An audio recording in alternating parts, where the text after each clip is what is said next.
Good morning, friends. Today, as you know, we are here to listen and talk from Srividya about her PhD seminar. And let me introduce Srividya and tell her a little bit more about her. She joined our group 2009 November, I guess, and she joined as Tech intern, right, for 1 year. Following which she continued as special intern for about 6 months, and then she got her CSIR fellowship, SRF fellowship. So she was able to continue her PhD studies also with us, but she registered at JNTU, and she completed her 4 years and research work, and almost completed her PhD thesis, and about to come submit in next few days, I guess. And as you know, it is mandatory for her to give her seminar at CRISET. So here we go, Srividya. Thank you, sir. Good morning, all. I am Srividya. Today I am going to give my presentation of my PhD work worked under Dr. Gopal Krishnan, sir. So my title is Isolation and Characterization of Microbes for Plant Growth Promotion and Biocontrol Properties. Let me introduce this. So here I worked on two crops, chickpea and sorghum, so which are two important crops of semi-arid tropics. So they are important in human nutrition as well as cattle feed. So here the two factors influencing the main yield are abiotic and biotic factors. The abiotic factors mainly include the temperature and hot conditions, rainfall, and the biotic factors include the insect pests, the fungal pathogens and bacterial pathogens and viral pathogens, etc. So here, generally, in order to control the biotic factors, the farmers mainly use chemical control. It is an effective method for controlling the biotic factors, that's the pests and pathogens. But the problem here is excessive or indiscriminate use of these pesticides or chemicals. So they are accumulating in the earth as well as the water table, so which results in the negative impacts that also carrying forward to the food grains, that in turn affecting the health of the humans as well as animals. So whenever animals are taking as a feed of the stover and all, so it is also affecting animals. So here the alternate method is the biocontrol. So this biocontrol is mainly useful because here we use microbes or its metabolites, that is compounds which are derived from the microbes. So here it is very safe because the microbes also, it won't cause any negative effects to the humans or soil, because these the microbes which we are use are eco-friendly, that is it doesn't harm the plant or they are not pathogenic actually, so they are not pathogenic to the humans also. And the best thing here is the antibiotics are the compounds which are isolated from the microbes. They are easily degradable. So after its effect, they are not going to retain in the soil or water. And the first and also important thing is like, so the chemicals which we are using, after repeated use, the microbes are, the pathogens, they are acquiring resistance to the chemicals. So here the microorganisms derived compounds such as antibiotics, they are a consortium of the compounds which are effective, and it is difficult to attain resistance also. So thus the biocontrol, we can say it is a safe and alternate method for the chemical control. So here the plant growth promoting microbes, the microbes which we are using for the biocontrol. So these plant growth promoting microbes, they are first they affect plant growth, and simultaneously it also controls the pathogens. Hence we can use it for the yield growth, and so that is growth and yield increase, as well as for controlling the pathogens. Thus it increases the yield of the crops. So mainly the sources of PGP microbes include rhizosphere soil. So the soil which we take from 0 to 15 centimeters of the depth, which is a good source of microbes. So here rhizosphere, why we are saying here is the microbes naturally they are present in the soil and they are present in the rhizoplane of the plants, and that confers to the plant growth by producing few compounds such as phytohormones and few hydrolytic enzymes. So that is naturally they are present in the soil. So we are isolating the microbes which are present in the rhizosphere.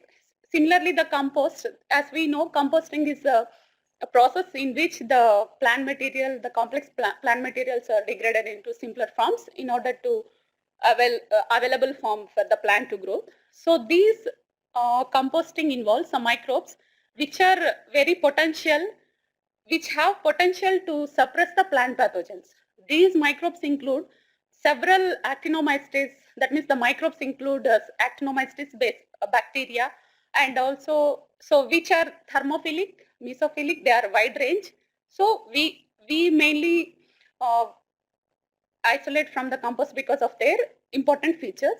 The other sources also include marine sources, oceans. As we know, the alkaline temperature, the actinomycetes are microbes which are present in the marine source, that's oceans.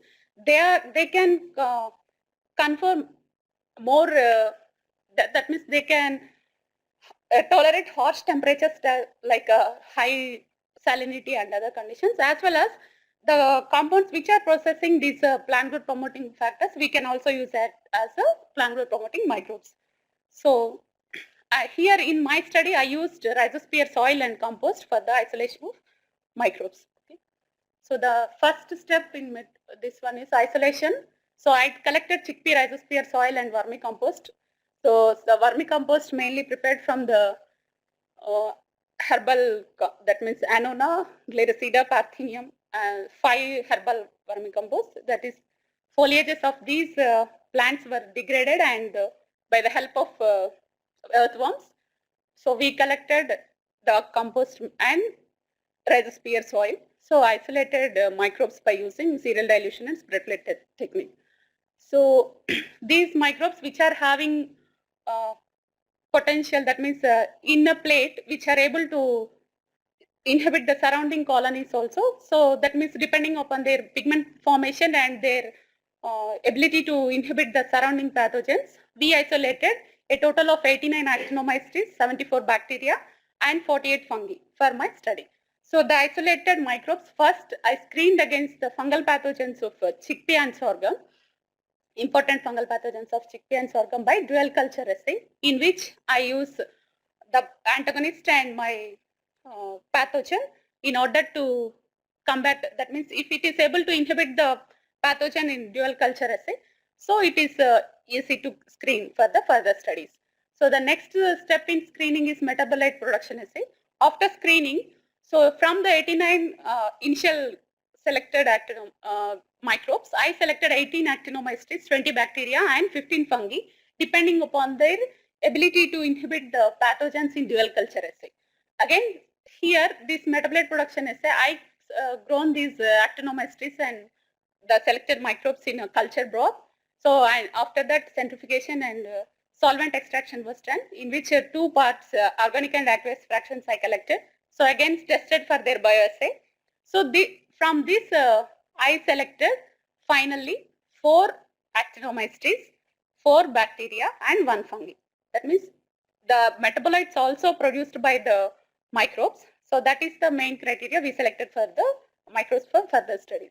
So that selected microbes I characterized for the PGP traits. As we discussed, the microbes should also promote the plant growth of the chickpea and sorghum. So these PGP traits and biocontrol traits also, because we have to control the pathogens of the chickpea and sorghum which are present in the soil. So IAA, main indolestic acid, which is phytohormone, belongs to auxins group, mainly helps for the root and root elongation, seed germination. Here siderophore, these are the low molecular weight compounds which helps to plant to acquire iron. So generally iron is present in the insoluble form. So here the siderophores are the low molecular weight compounds produced by the microbes which helps the plant to get iron in a simpler form. So that's helping in the plant growth. HCN is hydrogen cyanide. So this compound can be produced by few microbes, which helps, as we know, cyanide is a toxic material. So it helps plants to fight against pathogens. Okay? And these are the hydrolytic enzymes, protease, lipase, chitinase, cellulase, and beta-1,3 glucanase. The main aim for characterizing this one is, like we all know, fungal pathogens contains a cell wall which is rich in chitin and glucans. So if the ability of microbes to produce these microbes can also hydrolyze the cell walls and thus preventing the growth of pathogens in the that is a plant rhizoplant. Next, we also characterized for the physiological properties such as high temperature, acidic and alkaline pH, and salinity, because we know abiotic factors influencing the growth and yield of crops include high temperature, acidity, there is pH of soil, and also the salinity conditions. So here we characterize these for ability of microbes to grow under different temperature ranges from 20 to 40, 50, like that, and pH also from 5 to acidic pH to alkaline pH 13. This salinity we incorporated sodium chloride in a different concentrations in the medium, and we checked for the growth of the microbes, selected microbes. And we also selected the characterized for the fungicide resistance of the selected isolates, because we all, as I discussed in the earlier section, the use of chemicals such as fungicides, which is main problem to accumulate in the soil. So here the ability of microbes in order to come the resistance to fungicide, we can use combination of the microbes and also the fungicides. So thus it reduces the use of fungicides here. So we mainly tested at the field application levels, because it is a mandatory to use the fungicides at the field application levels in order to control the pathogens. So if the microbes were able to tolerate the fungicides at field application levels, then we can use the combination of lower concentrations of fungicides and the plant growth promoting microbes in order to control the pathogens. And next, the selected isolates were identified by molecular identification depending on upon their 16S rDNA sequences. The bacteria and Actinomycetes we isolated based on 16S rDNA, and the fungi was 18S rDNA. And next, these isolates were again evaluated for their PGP potential on chickpea and sorghum under greenhouse and field conditions. So we took a pot mixture in which the seeds were coated with the selected microbes which are grown in broth, and so we test, and at a serial interval we also added the microbes which are cultured in a broth, and we tested for the plant growth promoting ability of the crops at intervals, 30 days, 45 days, like that. And similarly, we tested under, after testing in under greenhouse conditions, we also tested under field conditions, how they are affecting the growth and yield of the plants in field conditions. Here also, in field conditions also, we also applied the peat formulations. The microbes were initially we formulated into peat, and that peat was coated onto the seeds of the chickpea and sorghum and so on. Similarly, and we also took parameters, plant growth parameters at regular intervals. Next, we carried out colonization studies. These colonization studies, they are mainly important because the plant growth promoting the microbes, selected microbes, it is must to colonize the root surface of the plants, because whenever they are able to colonize the surfaces of the root, then only it can confer some plant growth promotion. The released compounds, whatever the compounds such as indolestic acid, CO4, it is easy to get a plant because it will be in the surrounding of the root surfaces. So here we studied for the colonization of both chickpea and sorghum. So after raising seedlings, we inoculated the broth into the dipped into the broth medium, and we grown it in the under light chamber conditions. So next we have cut the root tips, and we send it for the scanning electron microscopy studies. As we don't have the facility, we send it to the Ruska labs in Angru, Hyderabad. Next, gene expression studies. So this, in the confirmation for the in vitro studies like production of the enzymes under plate method. So we also studied the gene expression studies in qualitative RT-PCR techniques, in which we isolated RNA by using conventional method, trisol and liquid nitrogen. Then this RNA was, again, the complementary DNA was prepared by using reverse transcription. Then the primers we selected from the literature, and we checked for the amplification of the genes from the isolated RNA. So next step, so these isolates we also evaluated for their biocontrol potential. Under light chamber conditions, the Macrofauna facilina, the causative agent of charcoal rot in sorghum. So here we checked for its ability to inhibit Macrofauna facilina under light chamber conditions and also in greenhouse conditions, that by infecting the plant with a toothpick method. So next, after carrying out all these steps, we selected one isolate in order to purify the antibiotic. So we selected the fungal isolate, which is very effective in, which is having broad spectrum activity of inhibition of all pathogens as well as the plant growth promoting factors. So here the steps we followed for the isolation of the compound is, first we are grown in starch casein broth for 5 days in 10 liters, then centrifuged. The culture free filtrate was taken, again solvent partitioning with using ethyl acetate. The aqueous and organic fractions were collected. From the organic fraction, the remnant organic that water or aqueous fraction was removed by using anhydrous sodium sulfate. And these two fractions were again evaporated using rotary evaporator. So in order to remove the solvent fraction, and collected into minimal amounts of methanol. Then we performed bioassay to inhibit the pathogens. Next, after confirming the that means the effectivity of the compound, fraction, we performed flash column chromatography using ethyl acetate against N-hexane. So next, with that varying concentrations of ethyl acetate and N-hexane, the flash column chromatography was done. Again, each fractions were collected and evaporated the solvent. Each fractions were again collected into methanol for bioassay. So in this, the 20% fraction, the 20% ethyl acetate in N-hexane was effective in controlling the pathogens. So that we again performed the TLC in order to separate the bands or the compounds present in the crude extract of the 20% fraction. Next, after TLC, we have performed the preparative TLC in order to separate the different bands in TLC. So next we said that also the different bands also subjected to bioassay, because we have to know which fraction is effective against the pathogens. Next, the fraction which is active, we send it for the HPLC and NMR studies for structural elucidation. So finally, the identified compound, we have evaluated that purified compound against Botrytis cinerea, which is causing Botrytis gray mold in chickpea under greenhouse conditions. So here the dual culture assay, the selected microbes here, the antagonist and the pathogens, these are the pathogens. Here, this is the zone of inhibition. That means we can clearly see the pathogens were inhibited by the microbes here.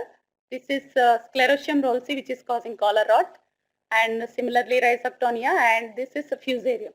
So based on this ability of inhibiting the pathogens, we selected for the metabolite production assay.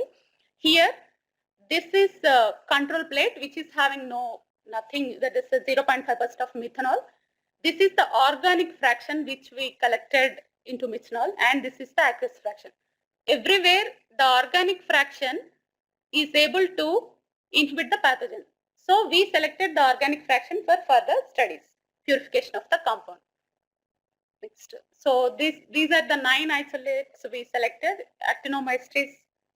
So these are the 2 actinomycetes isolated from the rhizosphere soil, and these are from vermicompost. Similarly, bacteria, this from soil, and these 3 from vermicompost. Similarly, the fungi finally selected was isolated from the vermicompost. So these isolates were characterized for PGP, biocontrol and physiological properties. So here are the pictures. So here the siderophore production we can detect with the by using chromosolase agar plates. The ability of the microbes, to produce siderophore, it converts the chromosolase blue color into orange zone. This zone indicates the presence of the ability to produce siderophore. Similarly, the cellulase.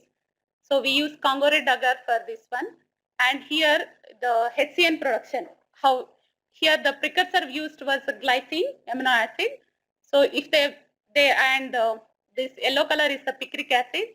We also use for this picric acid converts into yellow color to brown color. That is the positive for the HCN production. Similarly, lipase.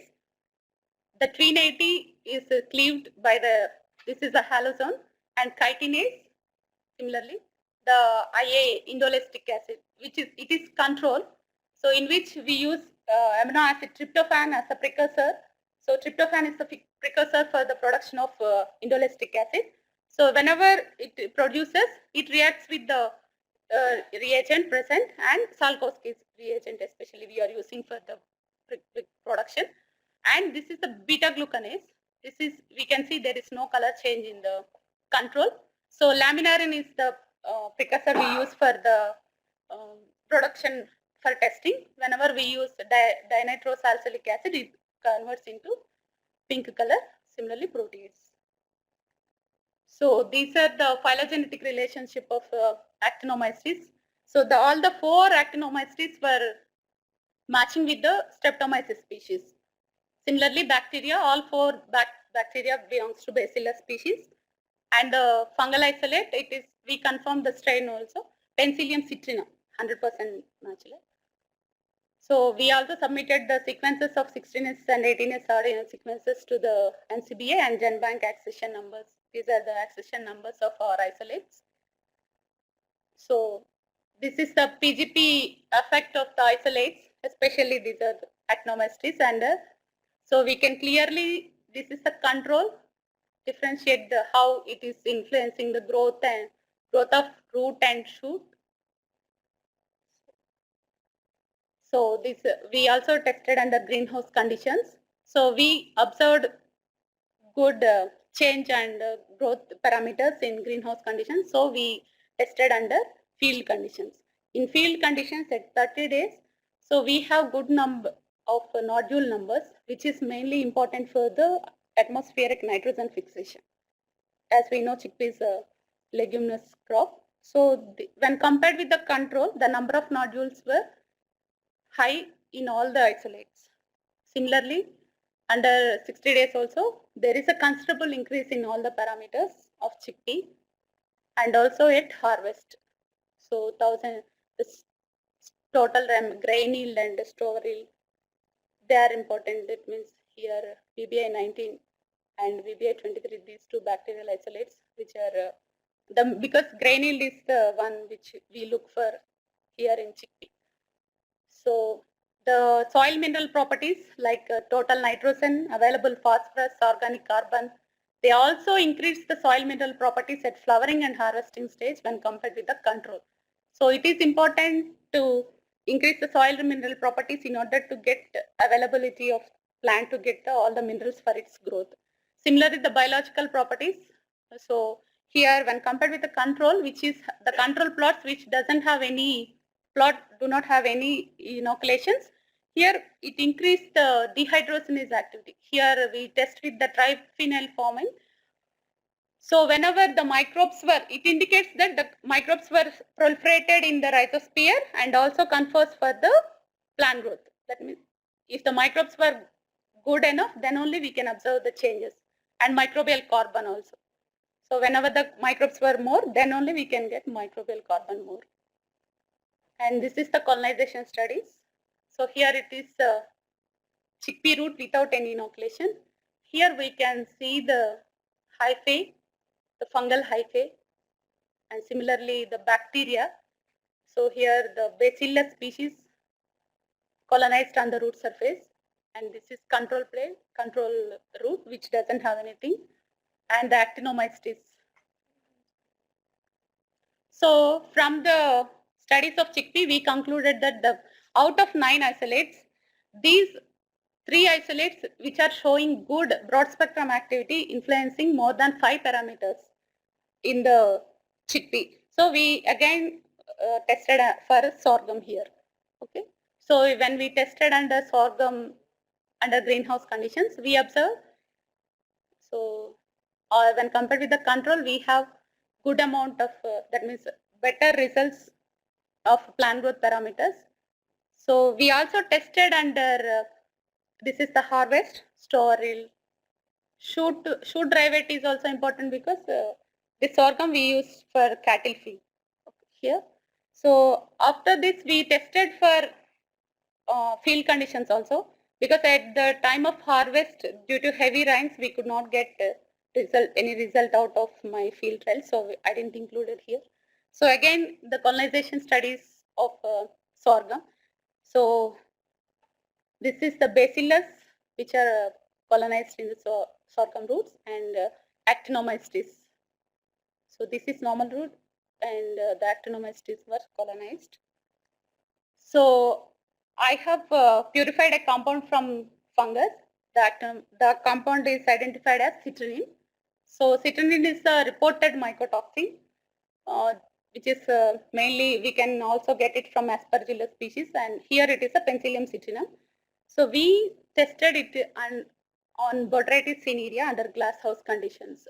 So the treatments we tested it by growing the pathogen on marigold flowers and application of the flowers on chickpea plants. So the counter application. So first only citrin we sprayed in order to test the phytotoxic ability of the, whether it is causing any damage to the plant, and only BGM in order to, as a positive control. Negative control we don't. That is for without any this one. And so here we tested these treatments: citrin spray and BGM simultaneous spray, and citrin spray followed by 0 hours. That is a alternate, first BGM and citrin. Here after one day, 2 days and 3 days we tested. Okay, so here the disease severity we observed here as, so the counter spray citrin first spray to the plants, counter spray of botrytis. So here it is able to control, and similarly after 1 day, so there is a constant growth. So whenever the pathogen is counter sprayed with a delay, so it is affecting the controlling the pathogen here. So this is the severity scale. So we can confirm that the citrin is able to control the pathogen here. And we also tested the same isolate for controlling Macrophauna phasellina under light chamber conditions. So here also we have good control of pathogen here. So here the visual rating is 5, and when we see all the isolates were able to control the pathogen here. The percentage of roots infected also very low. When it is controlled, it is 100% like this. So this is how the positive control, the Macrophauna phasellina, it was infecting the plants, roots, sorghum roots. When we see the Penicillium citrinum treated roots, there is no, that means after inoculating Penicillium citrinum, we don't have any infection. Similarly, the glasshouse conditions, we used toothpick method. So here also there is a considerable reduction of pathogen growth. So here this is negative control, which we don't inoculate any pathogen. This positive control of, generally we inoculate the toothpick at the second node. So here we can see the proliferation of Macrophauna phasellina in the stalks of sorghum. Here in Penicillium citrinum treated stalk, so the growth of Macrophauna phasellina restricted. So this is the gene expression studies.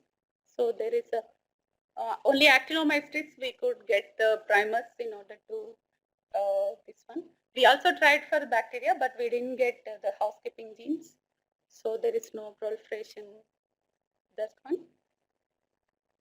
So I would like to thank CSIR for funding me in order to carry out my PhD, and ICRISAT for providing my facilities, JNTU in order to get my degree, my supervisor Dr. S. Gopalakrishnan and my co-supervisor Dr. K.V. Pavani, and all the staff of Biocontrol who helped me in my greenhouse and field condition studies, and LSU for processing my grant and all.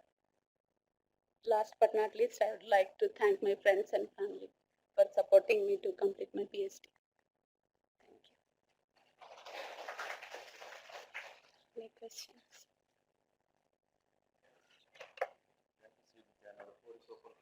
Please. Yeah, Yes. please.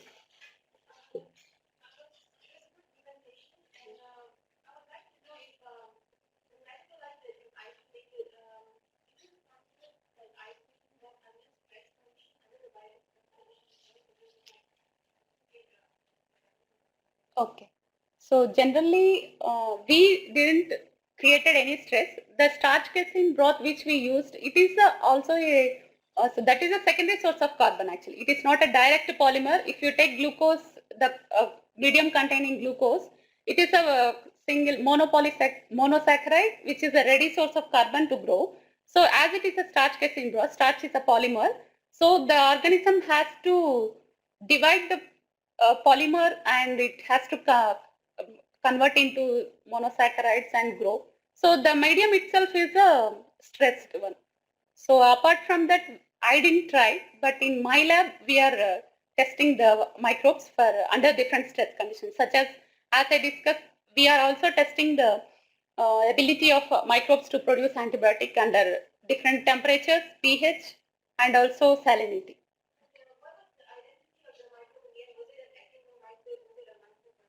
Yeah, that is my isolated one. That is a fungus, Penicillium citrinum.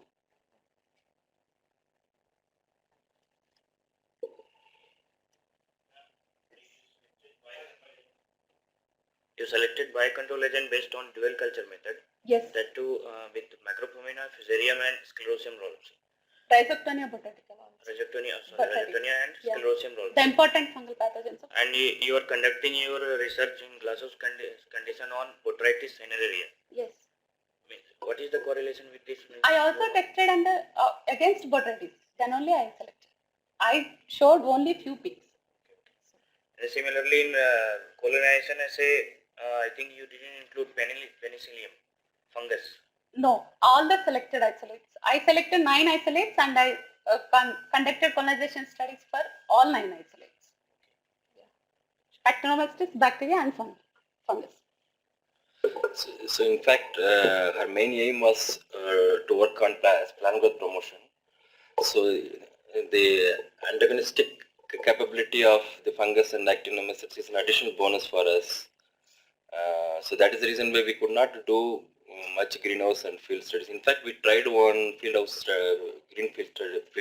field studies, but due to some reasons, because there was severe rains during the harvesting season, so we could not get the disease. We tried, but since her time is restricted for only 4 years at research, we could not replicate that experiment. So we intend to do in future. Penicillium, because its survival on this condition, Penicillium citrinum, especially as a biocontrol agent, is it possible to commercialize these isolates compared to actinomycetes or this one? Yeah, it is. Generally, the isolate Penicillium citrinum, it is able to tolerate temperature, that means harsh growth conditions when compared with actinomycetes and bacteria. That means it tolerated up to 20% NaCl. That means it's not good growth, but it could able to grow until 20% of that is sodium chloride in medium. So they are able to survive in the harsh conditions, hence they can also survive in the soil when we applied also. So in case of this fungus, Penicillium citrinum, we are not interested in the fungus. We are interested in only in the metabolite. But we have reports that the Penicillium citrinum, it is also influencing the plant growth of others, such as rice and all. We have literature.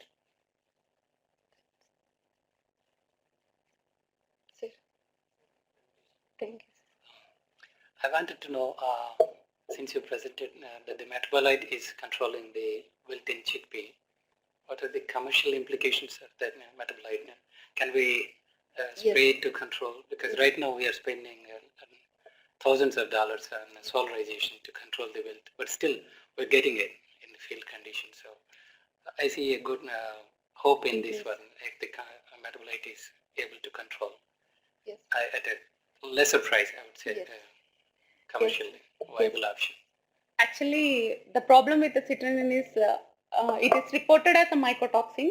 So, and they reported it is inducing neurological effect, nephrotoxicity. But there is no confirm. In 19th century, scientists wants to introduce it as a antibiotic into the market.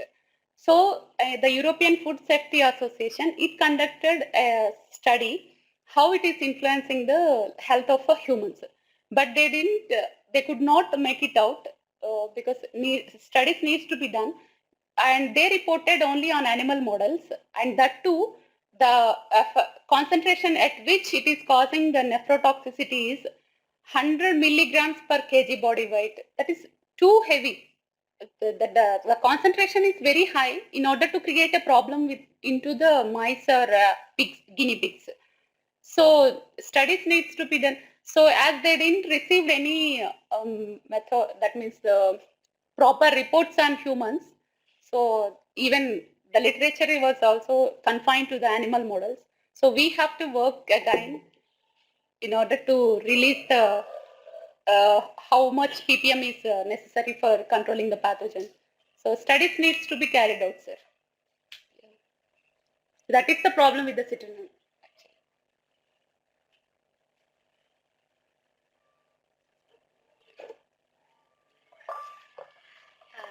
Nice presentation, Vidya. Congratulations.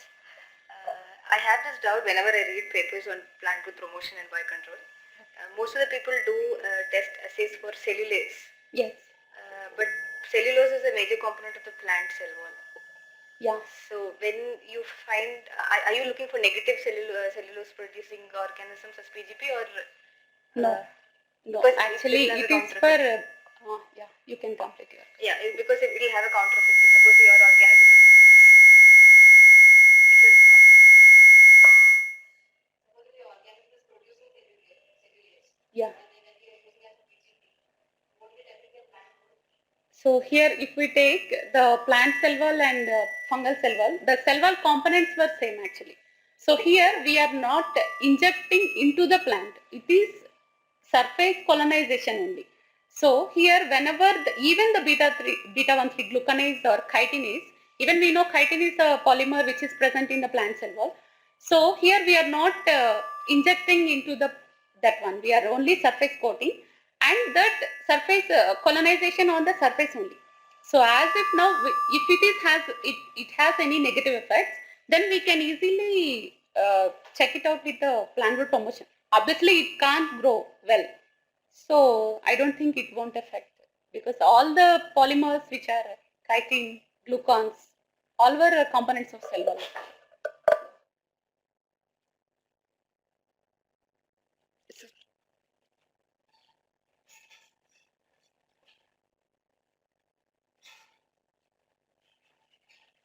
Thank you for presentation. I just want to know that after screening of your isolates, you have taken to a greenhouse and the net house on field conditions also. What is the mode of carrying from lab to land technology? Means either you are adding some booster dose or you are using some carrier material. Carrier. Which? Peat is the one we used. Okay. So. And what is the concentration you are using for it? Generally, we will check the concentration of 10 power 8 cells per ml. So that's what we are using. And for field studies also, the peat formulation only we are coating for the seeds. Concentration? When you are telling that there is heavy rainfall or temperature, your strains will work only between temperature is from 20 to 40. Okay. And what happens beyond that temperature and salinity conditions? Yeah. So as my isolates, that means these isolates, they were able to tolerate the harsh conditions too. So I think they can tolerate the conditions, field conditions. That is the main motto of our work. So if they will definitely withstand the temperatures, but I can't say rainfall, because it also, when rainfall is there also, it is a added advantage. They can get water for proliferation, vegetative food. That means if the organism is in spore form, if with adequate water is there, then it proliferates. I think it is also added thing if we have rainfall. And I am telling the negative because I could not make out, due to heavy rainfalls, we could not make out the macrofauna faciolina experiment, because after infecting the plant, I should have stress conditions, because these pathogen which affects the sorghum after flowering stage only. So generally after flowering it will be under stress conditions. So due to rainfall, the pathogen was not able to create infection. That's yeah. Okay. some of you are taking organic fraction. That is in metabolite production. I say. metabolite Yeah. production. Okay, thank you. Yeah.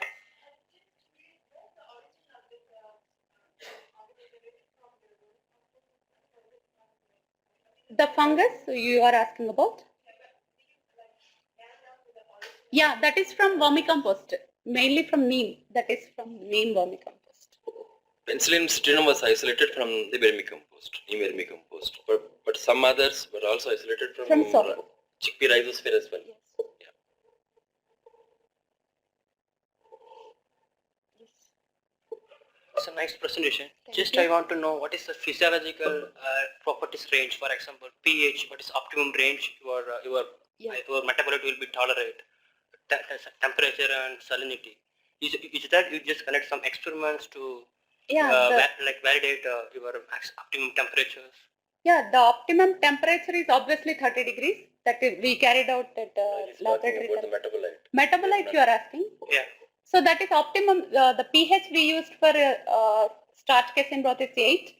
At the temperature, normal room temperature, that's it. Salinity only 2% sodium chloride. That is the composition of the starch casein broth. We didn't add additional. Only the standard. We have standard composition of the starch casein broth. That only we followed. Yeah. In that conditions only it is able to produce the metabolite. Okay. Thank you.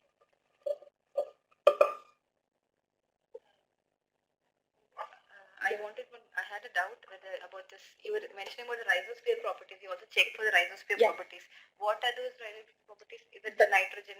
Yeah, content? that's what. Nitrogen. Nitrogen and available phosphorus, Phosphate. organic carbon, and the biological properties, that is the dehydrogenase activity. That is the enzyme which generally we tested for the In the field conditions. field conditions. Before application and after Yeah, application. we can't check because in greenhouse conditions, because that is important in order to in field only. And also microbial biomass carbon. Correct. Properties by which method are you using? Which nitrogen? Nitrogen Total fixation. nitrogen. You are telling about Total nitrogen nitrogen, fixation. yeah. Geldol Yeah. method we use. Yeah. Geldol method. That is the exact laboratory. details we are not sure, because we send the sample to soil chemistry lab. They do it. Yes. with us. Most probably Geldol method. Generally we use. Yeah. That's what it. My isolates were inoculated into the soil after harvesting the crop. I collect the soil from the same field. So and we are sending it for the soil. No, he's asking. We found significant increase of nodules in the treatments, the actinomycetes or whatever the microorganisms inoculated treatments in the plants. So we have not analyzed the acetylene reduction assay or whatever. We have not done it yet. But we found significant increase in numbers of nodules. That is a direct correlation of atmosphere.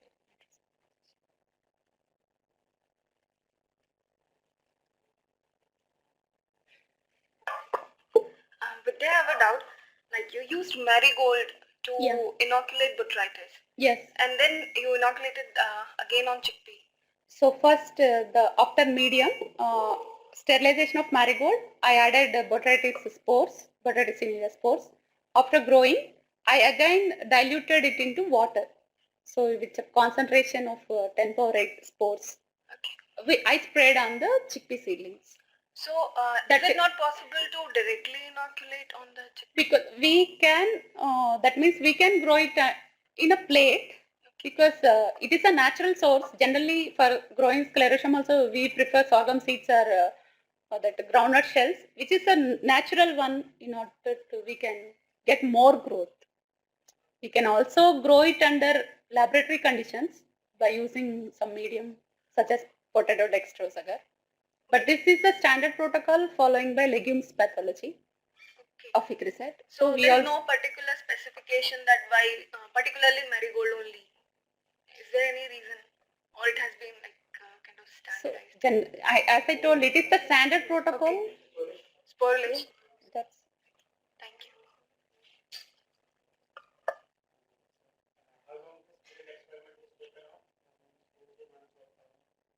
total crop duration. We also tested for harvest. So October to February.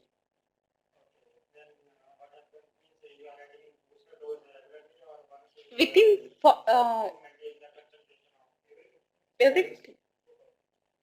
every 15 days up to flowering stage. Yeah.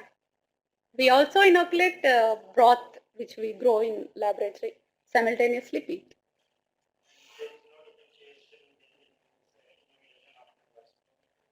Definitely, if we take broth, that is a vegetative stage, the microbe will be, because it is a readily available medium.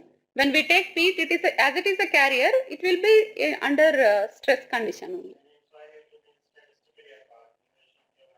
Yeah, that's what the total microbial carbon is the direct relation of microbes. So if we have a good amount of carbon, microbial carbon, that is the result of our, that means it indicates when control, which doesn't have any treatments, and the treatments we have good increase of microbial carbon. So that is our correlation, direct.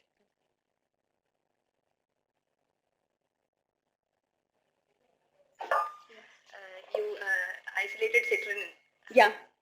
Actually, usually I get this problem when once I isolate one compound, second time when I try to isolate the same compound, I don't get it. So could you do that, or Yeah. once you got it and then? Actually, luckily, the first time I got it, I observed what in my condition, if I use another medium, like other medium for growth, so it is difficult to get the metabolite because in starch casein broth, luckily, so after complete incubation, the compound we can see it in with the culture free filtrate. So it happens, that depends on the conditions of the growth. Suppose if we are generally incubating under normal temperatures, so in winter we know it will reduce. So if we try to keep it in under facilitated conditions, I think we can get this one. So, but generally the problem with microbial, this one is the stability we have to maintain. So we should have cultures from master cultures. We should not grow for several subcultures that may also affect the biochemical properties of the microbe. So we should maintain a master culture. So whenever we want to get a compound or a metabolite, we should get that from that. So it will be in safe condition. Mutation won't occur. Yeah. Yeah, it happens. So these are the practical issues associated with it. So if we do keep on subculturing, sometimes the culture loses its capability to produce a particular compound.